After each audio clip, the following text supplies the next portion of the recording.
Assalamualaikum warahmatullahi wabarakatuh. Kami dari kelompok 1 hari ini akan mempresentasikan sebuah video materi yang telah kami mengulas maupun menganalisis sebuah buku yang bertopik kewarganegaraan, di mana isi dari materi tersebut adalah perbandingan dari dua buku. Izin memperkenalkan dari kelompok kami. Haikal Harry Sciences, Muhammad Zikri Ilham, Muhammad Fadli Amin, Ade Hurul, Atailah Wahid Ramadan, Ali Hamka Al-Kindi, Dava Ailman Faluti.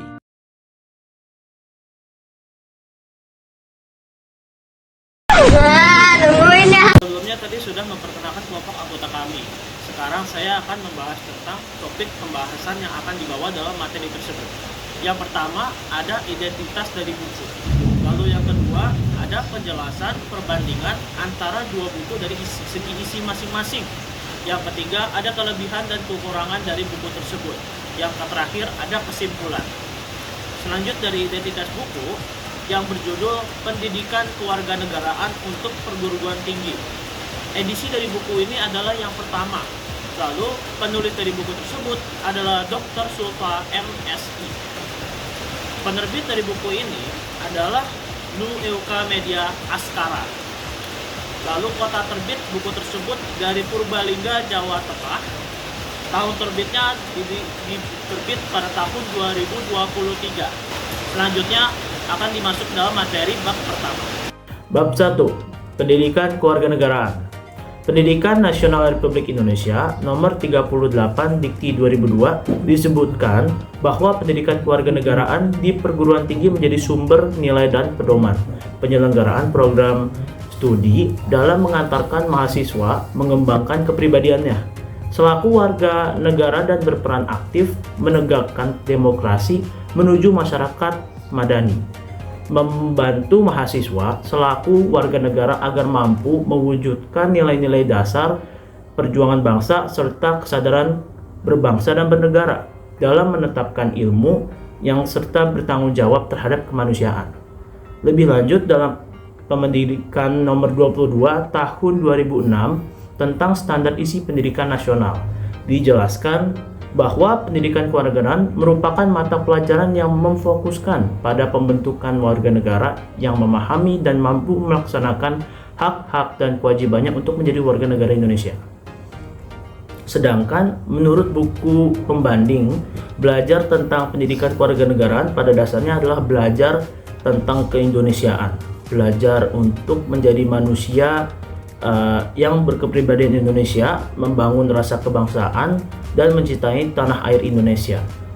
Oleh karena itu, seorang sarjana atau profesional sebagai bagian dari masyarakat Indonesia yang terdidik perlu memahami tentang Indonesia, memiliki kepribadian Indonesia, memiliki rasa kebangsaan Indonesia, dan mencintai tanah air Indonesia. Dengan demikian, ia menjadi warga negara yang baik dan terdidik, smart and good citizens dalam kehidupan masyarakat, bangsa, dan negara yang demokratis. Bab 2. Identitas nasional. Identitas nasional pada hakikatnya adalah manifestas nilai-nilai budaya yang tumbuh dan berkembang dalam aspek kehidupan suatu bangsa, nation, dengan ciri-ciri khas dan dengan ciri-ciri yang khas tadi suatu bangsa berbeda dengan bangsa lain dalam kehidupannya. Kata identitas nasional di atas terdiri dari kata identitas dan nasional. Identitas berasal dari kata identity yang berarti ciri-ciri, tanda-tanda, atau jati diri. Dalam terminologi antropologi, identitas adalah sifat khas yang menerangkan dan sesuai dengan kesadaran diri pribadi sendiri, golongan, kelompok, komunitas, atau negara sendiri. Sedangkan dalam buku pembanding tersebut diuraikan tentang konsep identitas yang dimaknai sebagai tanda diri kata yang menunjukkan siapa kita, walaupun yang ditampilkan hanyalah hal-hal yang tampak secara lahiriah. Artinya belum tentu menunjukkan kepribadian kita sesungguhnya. Bab 3. Buku Integrasi Nasional. Menurut Kamus Besar Bangsa Indonesia KBBI, integrasi memiliki arti pembaruan sampai menjadi satu kesatuan yang bulat dan utuh. Sedangkan arti dari kata nasional berarti bangsa. Jadi, integrasi nasional adalah proses persatuan wilayah yang di dalamnya terdapat sebuah perbedaan. Lebih lanjut, menurut Bahar 1996, Integrasi nasional berarti menyatukan seluruh unsur satu bangsa dengan pemerintah dan wilayahnya. Sedangkan menurut Purana 2010, integrasi nasional merupakan kesadaran identitas bersama di antara warga negara. Artinya, meskipun memiliki kasta, agama, dan daerah, serta bangsa yang berbeda, kita mengakui kenyataan bahwa semua adalah satu. Sedangkan dalam buku pembanding, istilah integrasi nasional dalam bahasa Inggrisnya adalah national integration. Integration berarti kesempurnaan atau keseluruhan. Kata ini berasal dari bahasa Latin integer, yang berarti utuh dan menyeluruh. Berdasarkan arti etimologisnya itu, integrasi dapat diartikan sebagai pembaruan hingga menjadi kesatuan yang utuh atau bulat. Nation artinya bangsa sebagai bentuk persekutuan dari orang-orang yang berbeda latar belakangnya, berada dalam suatu wilayah dan di bawah suatu kekuasaan politik.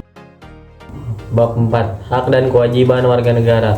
Aristoteles, rapor 1993, mengartikan warga negara ialah orang yang secara aktif ikut ambil bagian dalam kegiatan hidup bernegara, yaitu orang yang bisa berperan sebagai yang diperintah dan orang yang bisa berperan sebagai yang memerintah. Rousseau, Hikam 1999, menganggap warga negara adalah peserta aktif yang senantiasa mengupayakan kesatuan komunal. Sedangkan dalam buku pembanding adalah hak adalah kuasa untuk menerima atau melakukan sesuatu yang semestinya diterima atau dilakukan oleh pihak tertentu dan tidak dapat oleh pihak lain manapun, juga yang pada prinsipnya dapat dituntut secara paksa olehnya. Wajib adalah beban untuk memberikan sesuatu yang semestinya dibiarkan atau diberikan oleh pihak tertentu, tidak dapat oleh pihak lain manapun, yang pada prinsipnya dapat dituntut secara paksa oleh yang berkepentingan. Kewajiban dengan demikian merupakan sesuatu yang harus dilakukan. Notonagoro 1975. Bab 5. Konstitusi dan Rule of Law. Konstitusi berasal dari bahasa Perancis atau constituer yang berarti membentuk. Pemakaian istilah konstitusi yang dimaksud ialah pembentukan suatu negara atau menyusun dan menyatakan aturan suatu negara. Sedangkan istilah Undang-Undang Dasar atau UUD merupakan terjemahan istilah dari bahasa Belanda grondwet. Perkataan wet diterjemahkan ke dalam bahasa Indonesia yaitu undang-undang, dan grond berarti anak, tanah, atau dasar.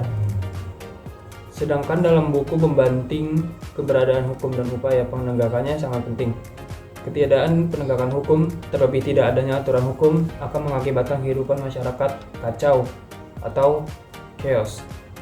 Negara bangsa Indonesia sebagai negara modern dan menganuti sistem demokrasi konstitusional telah memiliki sejumlah peraturan perundangan, lembaga-lembaga hukum, badan-badan lainnya, dan aparatur penegak hukum. Namun, demi kepastian hukum untuk memenuhi rasa keadilan masyarakat, upaya penegakan hukum harus selalu dilakukan secara terus-menerus. Bab 6. Demokrasi Indonesia. Kata demokrasi merujuk kepada konsep kehidupan negara atau masyarakat, di mana warga negara dewasa turut berpartisipasi dalam pemerintahan melalui wakilnya yang dipilih melalui pemilu. Pemerintahan di negara demokrasi juga mendorong dan menjamin kemerdekaan berbicara, beragama, berpendapat, berserikat setiap warga negara, menegakkan rule of law. Adanya pemerintahan menghormati hak-hak kelompok minoritas dan masyarakat warga negara, memberi peluang yang sama untuk mendapatkan kehidupan yang layak. Menurut buku pembanding, demokrasi secara sederhana seringkali nampak dalam ungkapan cerita atau mitos. Misalnya, orang Minangkabau membanggakan tradisi demokrasi mereka yang dinyatakan dalam ungkapan bulat air di pembuluh, bulat kata di mufakat. Orang Jawa secara samar-samar menunjukkan tentang gagasan demokrasi dengan mengacu kebiasaan rakyat Jawa untuk PP atau berjemur di muka keraton bila mereka ingin mengungkapkan persoalan hidupnya kepada raja. Ada juga yang mencoba menjelaskan dari cerita wayang bahwa Bima atau Werkudara memakai mahkota yang dinamai gelung mangkara unggul, artinya sanggul atau dandanan rambut yang tinggi di belakang. Hal ini diberi makna rakyat yang di belakang itu sebenarnya unggul atau tinggi, artinya berkuasa Bintoro 2006. Selanjutnya yaitu bab 7 tentang hak asasi manusia. Pengertian hak asasi manusia atau HAM menurut Tilar Srinjati DKK 2008 adalah hak-hak yang melekat pada diri manusia, dan tanpa hak-hak itu manusia tidak dapat hidup layak sebagai manusia. Hak tersebut diperoleh bersama dengan kelahirannya di dalam kehidupan masyarakat. Hak asasi manusia dalam pasal 28 ayat 5 berbunyi untuk menegakkan dan melindungi hak asasi manusia sesuai dengan prinsip negara hukum yang demokratis. Maka pelaksanaan hak asasi manusia dijamin, diatur, dan dituangkan dalam peraturan perundang-undangan. Untuk menjabarkan norma tersebut, disusunlah undang-undang pelaksanaannya. Misal, dengan Undang-Undang Nomor 39 Tahun 1999 tentang Hak Asasi Manusia. Berarti kekuatan yang didasarkan pada pertimbangan dasar dalam menentukan alternatif kebijakan nasional untuk mewujudkan tujuan nasional. Menurut buku pembanting, geopolitik berasal dari bahasa Yunani, dari kata geo dan politik. Geo berarti bumi dan politik artinya politea, berarti kesatuan masyarakat yang berdiri sendiri atau negara, dan thea yang berarti urusan.